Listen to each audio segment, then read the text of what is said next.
Hello and welcome back to Lakes and Storms. I'm Sam back here with Josh, and today we're going to Hello. be talking about the Lakers offseason, how it's went, and what we're looking for to start the year. Um, Pretty exciting, Sammy. Pretty exciting off season. So yeah, I'm very stoked. We'll get into it, but I'm pretty happy with how it went, and I can't imagine it having gone too much better. But yeah, we'll flesh all that out. What I want to start with is Austin Reeves. So we signed him to a 4-year, $56 million deal, which is an absolute steal. If you watch my previous video, you know I was projecting him to be making somewhere in the range of 80 million. So the fact that we get to keep him for this long is huge for it's us. So amazing. It's awesome. yeah, he's going to be a really big piece for us. He's going to be the solid cut third option, which is something that the Lakers haven't had with LeBron and AD. So I'm really excited about this signing. What do you think about it, Josh? No, I agree 100%. I think that Austin Reeves brings everything that you would want from the guard position on a LeBron-led team. I mean, you guys got to remember, like he's going into his third year. He came into the NBA as an undrafted player. Had some development. That was kind of the year they missed the playoffs, so he got some run.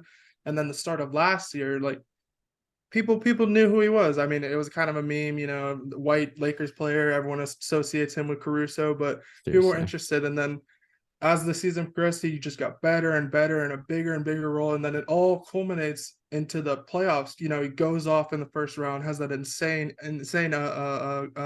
what was it, like a 15-point quarter or something like that? 15 points Fourth in the quarter. fourth. Yeah. Yeah, against Memphis and in Memphis too. And as soon as you saw that, you're like, okay, this guy's the third option. So going into next year, I mean, it's a great signing, and I couldn't be happier.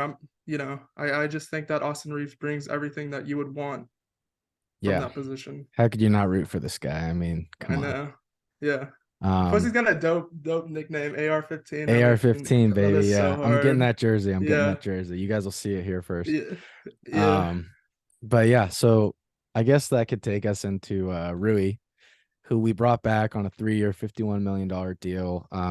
This is about what I projected him to be getting, considering his play in the playoffs. So I'm really excited for him. I think his role is going to be primarily the sixth man to start the year. We'll see where that goes. But what I'm really interested in here is how Ham is going to use him defensively, because that was not Mhm. really something that you brought Rui in for. Yeah, And then definitely. obviously he delivered big time in the playoffs despite Showed off big losing time. to Yeah. Jokic. But there's promise there. So I'm looking forward to that. I'm really happy to have him back. But what do you think about the signing? Well, I love it. I mean, when they brought in Rui, I remembered him being drafted in Washington. I didn't know too much about him. I thought he was interesting, big forward. I watched him play his first year or so, and it was all right. It was interesting. And then when they ended up swinging that trade, what was it, like for a second or a couple of seconds? It was nothing. It was And you nothing. get, yeah, they get him in, and he's just like another name, and you're like, all right, let's see what he does, and just completely explodes. What did he shoot, like 47% from three in the playoffs, or some insane Oh number like God. that? I don't have that in front Yeah, of me, so I'm not gonna yeah. No, say what I it think it was something was. close But though. It yeah, was it something was it's close. good. It was crazy. So that all that happening, like it was amazing. But my question is, do you think Rui is going to be starting next year? Because personally, I loved seeing him guard Jokic, and I know you're not going to put him on a big every Right. night, but the ability for AD to roam and just that size that he brings. Can you imagine like him, LeBron, and AD all in that back line, all playing help defense with the new guards that they brought in that we'll get into, and then the players that they already have. I find that very interesting. But what do you think about that? Yeah. So I mean, I think there's definitely an argument for him to start. But what I kind of think about it is like it'll either be him or Jared Vanderbilt. And if you think about like the difference in their value, like Rui starting and JV coming off the bench and vice versa, like I think Jared Vanderbilt is going to bring more value like in a starting lineup, and I think Rui is like a better option off the bench. So I'm not saying that Rui's never going to start and like Jared Vanderbilt's always going to be starting, but I think the go-to is going to be like at least to start the year, like Jared Vanderbilt is going to be starting, and then you're gonna have him coming off the bench for like the scoring punch. Um, and then I think you you're know, right. I think maybe the better question is who's going to finish games. I think that's where Rui really okay, brings in a lot of yeah. value, you know? I mean, yeah, Yeah. I could definitely see him finishing like a decent, being in the closing lineup like more often than Jared Vanderbilt. I think it's matchup oriented, but yeah, I think Rui like is a little more well rounded, whereas like Jared Vanderbilt, you're kind of going for like the defense and kind of just like I don't know, like I the mean, dirty Vando's type insane what player. he does. He's guarding Steph Exactly. Curry, you know what I mean? He's like Hmm. 6'9", so not many wings can do what he does. I definitely Right. see what he can bring. I loved what Rui did in that Denver series. So I don't know. Maybe I'm drinking the Kool-Aid too much, but Agreed. I No, get agreed. excited. So yeah, let's move on then. Next is gonna be D'Lo, which I think is a great deal. It's coming off making $30 million, and you sign him to a 2 year, $37 million deal.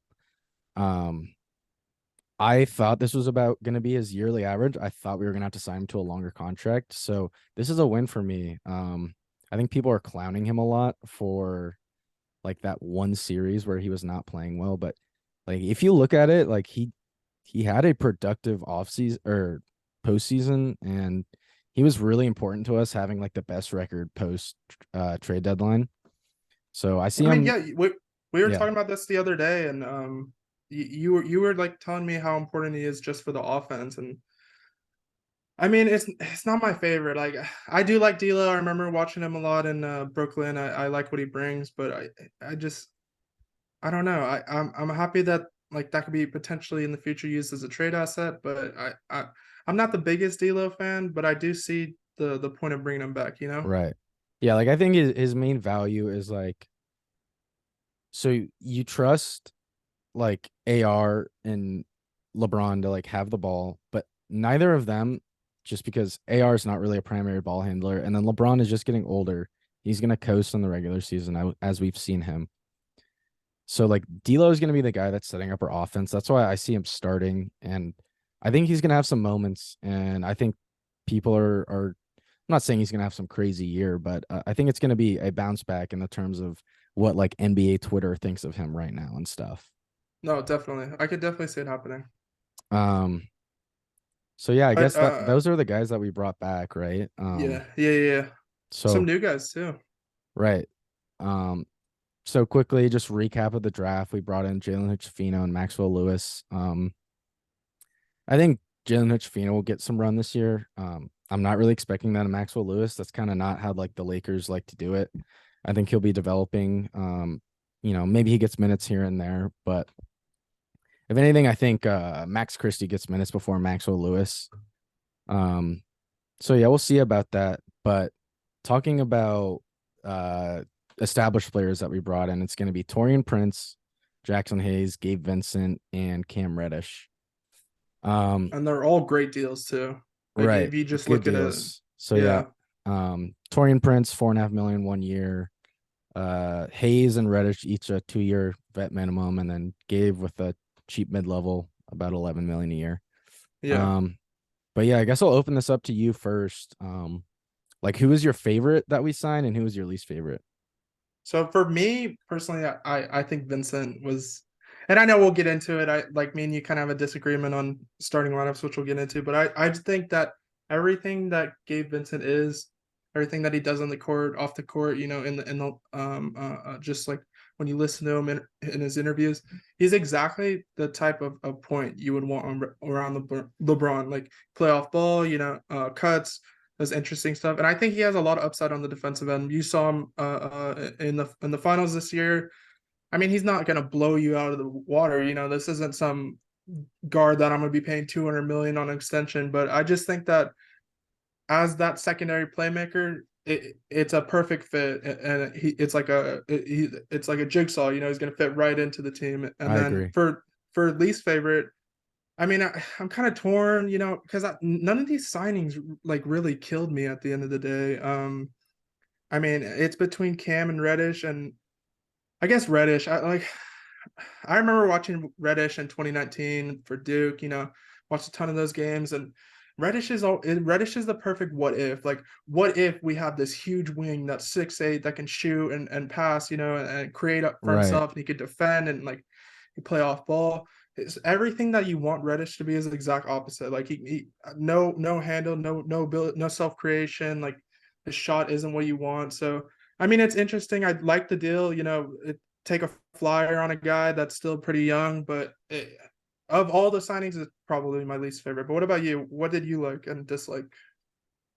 So I'm kind of on the same page. I don't want to trash any of these signings because, like you said, with Hayes and Reddish, you would have liked to seen more from these guys that they're young still, but they've been in the league already. Like they've had their opportunities, but it's also like, all right, these guys are on like the cheapest possible deal that you could bring them back on. So Yeah, vet I'm minimum probably on young slightly more guys. optimistic about Cam Reddish than Jackson Hayes. Like I think if there's one move left for the Lakers, it's going to be bringing in a big guy.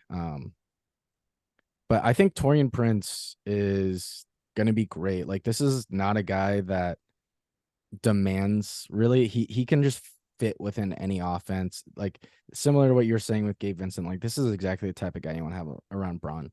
Like good size, like nice frame, like can shoot the three really well. Like that's what he's going to be doing, just sitting in the corners, hitting the three.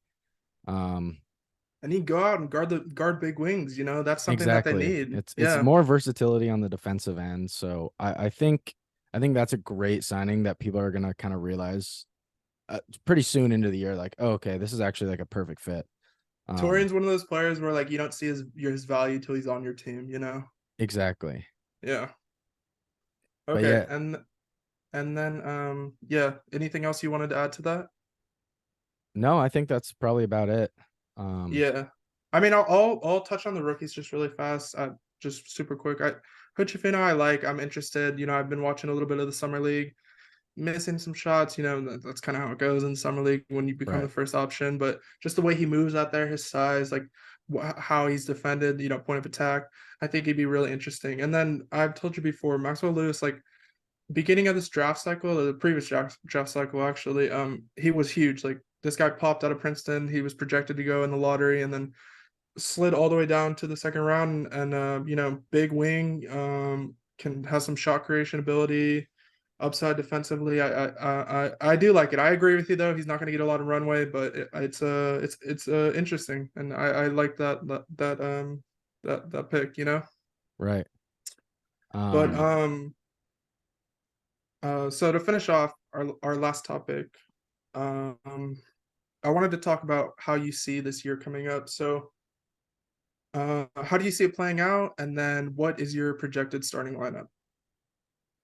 so I feel pretty confident right now saying that we are going to have home court in the first round of the playoffs. I think we have gotten a lot better than the other teams relative to other teams in the West. Like, Yeah, don't get me wrong. Like, I still think Denver's going to be up there despite them losing some pieces. But, like, yeah, I mean, considering what I saw us do after the trade deadline, like, there's no reason for me not to believe that we're not going to be top four. And I think if we're healthy yeah, the whole that's a big year, one. then like we I, really could be top two. But yeah, starting lineup, I think it's gonna be D'Lo, AR, Jared Vanderbilt, AD, Braun, and then right off the bench, Rui and Gabe Vincent. Like I don't think either one is gonna be a clear cut six man. It's just gonna be based on the game who they bring out first and stuff. got you, But yeah, got you. what about you? What do you see for this team? Well, for me, like it's hard because I do like what they did, but I just think the West is getting so much better. It seems like every team is adding something, even teams like Dallas, where you're like, look at them But we were tank to get better than 10. Dallas Like, last year. no. I give you that. I'm just saying I think the West is so strong that I have hesitation when it comes to first round. I think maybe they can be like right under that, 4 or 5 seed, whatever. But But okay, so do you think they're gonna be in the plan though? I don't think they're gonna be playing. Okay, so I think all top the six, top top six. six, So you think it'll be Denver, 5 or 6? yeah, something like Okay, that. Something like that, I yeah. I can live with that. I can live with that and prove you wrong. And then for my lineup's different than yours, like as you guys will see. For me, it was Gabe Vincent, Austin Reeves, Rui Hachimura, Braun, and AD.